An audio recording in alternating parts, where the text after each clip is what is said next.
ರಾಮನಗರದಲ್ಲಿ ಕನ್ನಡ ಮತ್ತು ಸಂಸ್ಕೃತಿ ಇಲಾಖೆ, ಬೆಂಗಳೂರು ದಕ್ಷಿಣ ಜಿಲ್ಲೆ ಸಂಯುಕ್ತಾಶ್ರಯದಲ್ಲಿ ನಡೆಯುತ್ತಿರುವ ಯುವ ಸೌರಭ 2025ಕ್ಕೆ ಗ್ರೇಟರ್ ಬೆಂಗಳೂರು ಅಭಿವೃದ್ಧಿ ಪ್ರಾಧಿಕಾರದ ಅಧ್ಯಕ್ಷ ಗಾಣಗಲ್ ನಟರಾಜ್ ಡೊಳ್ಳು ಬಾರಿಸುವ ಮೂಲಕ ಚಾಲನೆ ನೀಡಿದರು. ಕನ್ನಡ ಮತ್ತು ಸಂಸ್ಕೃತಿ ಇಲಾಖೆಯ ನಿರ್ದೇಶಕ ಕೆ. ಸತೀಶ್, ಉಪನ್ಯಾಸಕ ಡಾ. ನರಸಿಂಹಸ್ವಾಮಿ ಸೇರಿದಂತೆ ಹಲವರು ಉಪಸ್ಥಿತರಿದ್ದರು.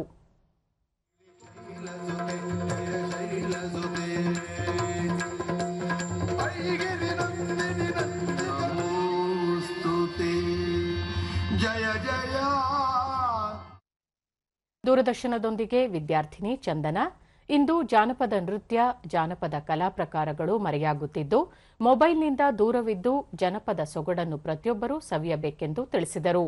ಇದು ನಮ್ಮ ಕರ್ನಾಟಕದ ಎಲ್ಲಾ ಜಾನಪದ ಗೀತೆಗಳನ್ನ ಅಳವಡಿಸಿಕೊಂಡು ಮಾಡಿರುವಂತ ಕಾರ್ಯಕ್ರಮ.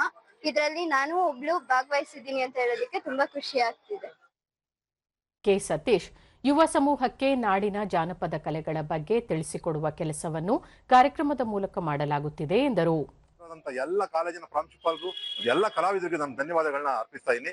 ಜೊತೆಗೆ ಈ ಒಂದು ನಾಡಿನ ಕಲೆ ಸಂಸ್ಕೃತಿಯನ್ನ ಉಳಿಸಲಿಕ್ಕೆ ಈಗ ಕನ್ನಡ ಮತ್ತು ಸಂಸ್ಕೃತಿ ಇಲಾಖೆಯಿಂದ ಇದೊಂದು ಉತ್ತಮ ಹೆಜ್ಜೆ.